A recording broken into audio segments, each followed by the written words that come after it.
So let me do a review of this Section 2, Week 2 here. So if you remember last week, this is where the project was at the end of last class. We were covering this version of the script at this point.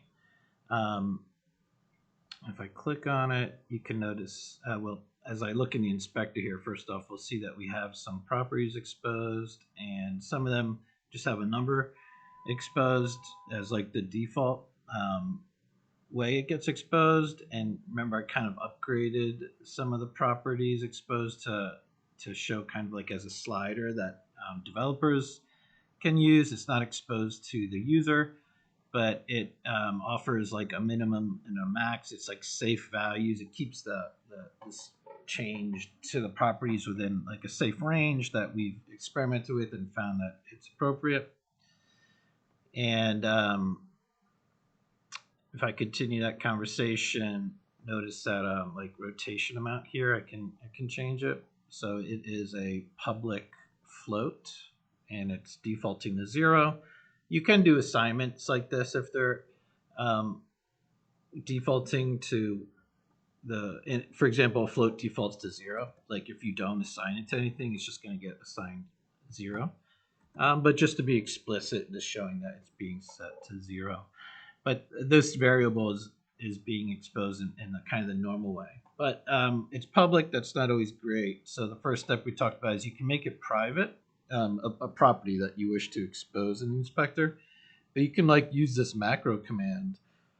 You can call serialize field.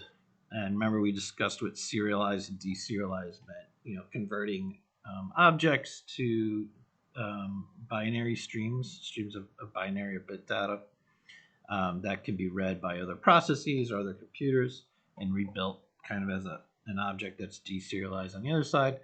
And then we talked about the idea of fields, that like variables, fields, and properties are kind of talking about the same thing. And you could think of like properties as relating more to objects and fields more to like a pure data idea.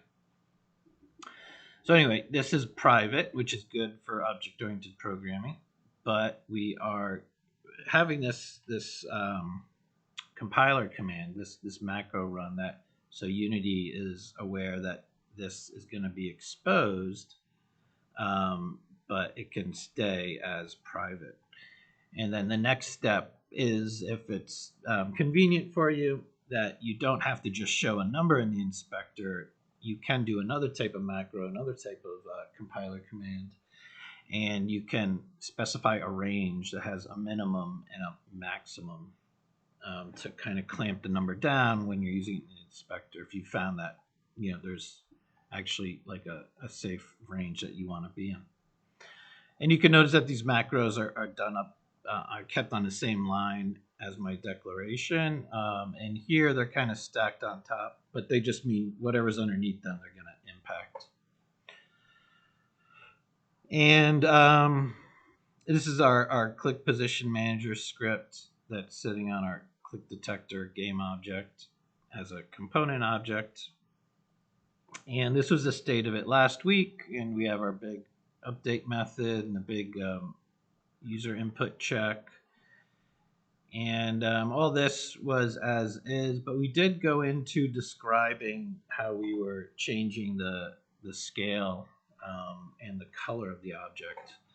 So we did grab a reference to the game object that we created. In this case, it was a sphere generated from Unity. And we used a dot operator to go to its transform, its property that's a reference to its transform component. So if you remember, all the transform components are mandatory, are required. And as we create something, in this case a sphere, we can say we do have a reference to its game object, and then we can go into its transform component. Since the transform component is required and it's such a always accessing it, here's like a little property on the game object that is a quick reference to that transform component.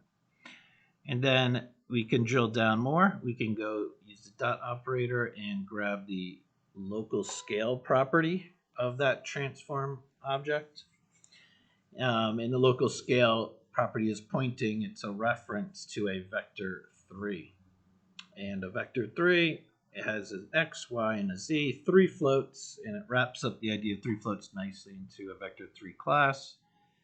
And when you set it, you have to create a new object of type vector 3 and set it to that scale, that local scale. And what we were doing was randomizing the x, the y, and the z between a small value, not 0 because you wouldn't see the object then, and 1 with the default size that it comes in.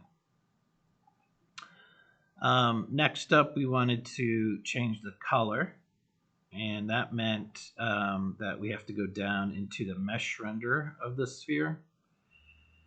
And underneath the mesh render, we want to go down into the material, the first material that's available, and then within the material, this is just a shortcut view of the material, we want to get the color, also known as the albedo.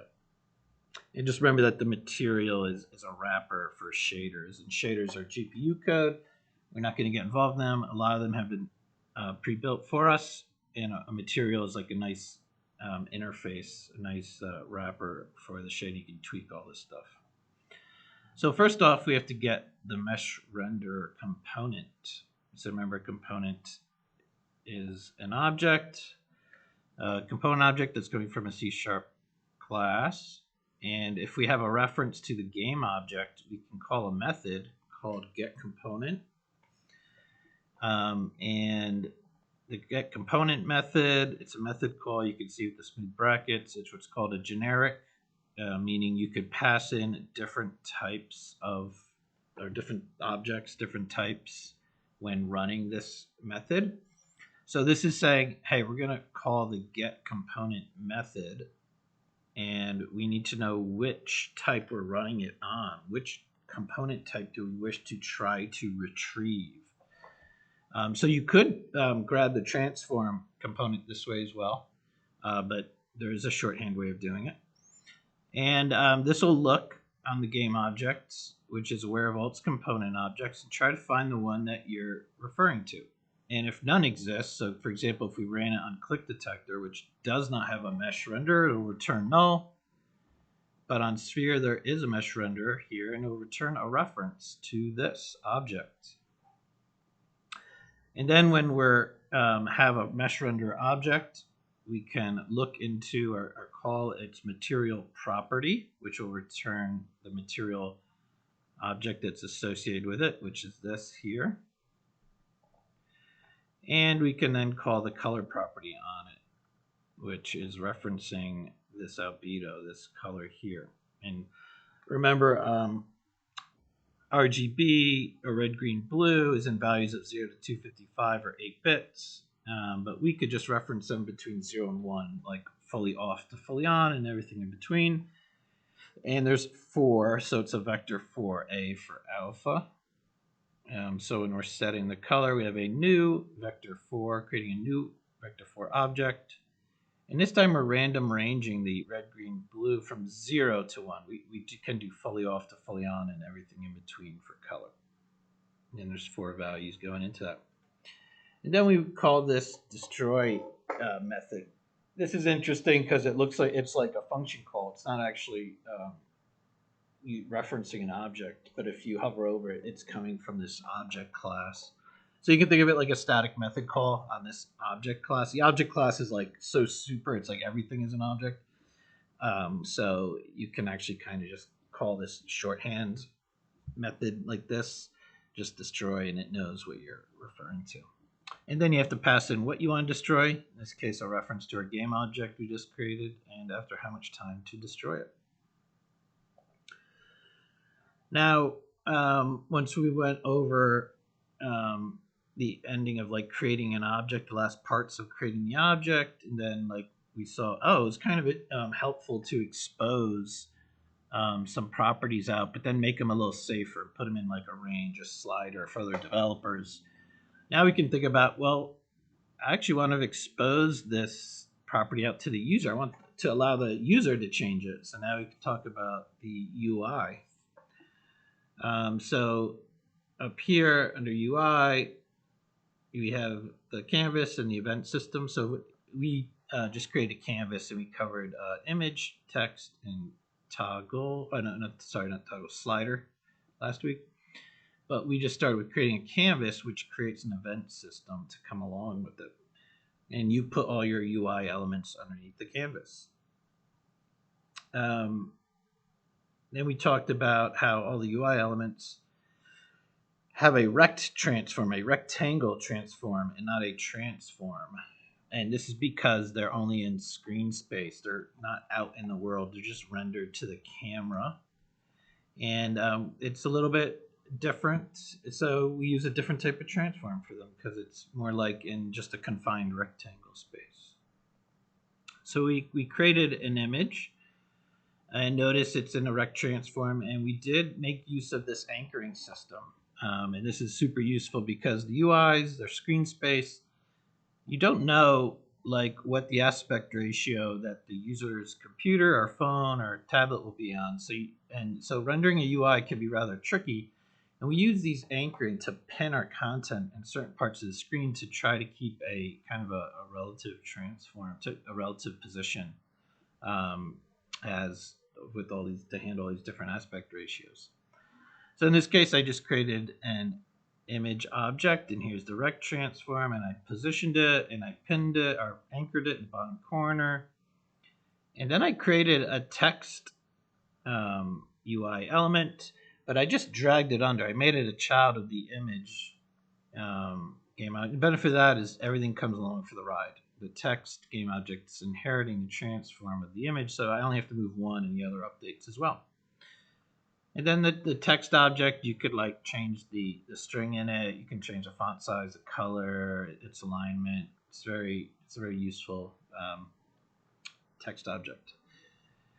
And then I created a slider and I named it so that we can remember what it's meant to do. And I positioned it and anchored it in the bottom corner as well. And the slider object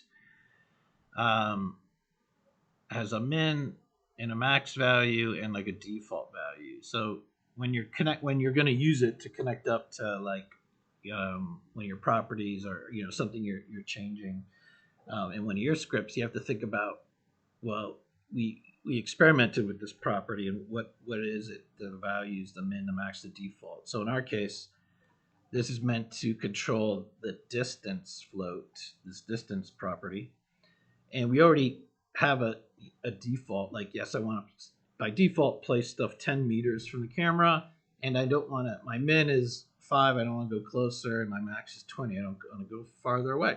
And that distance is used down here in our internal logic to figure out how far to place the object from the camera.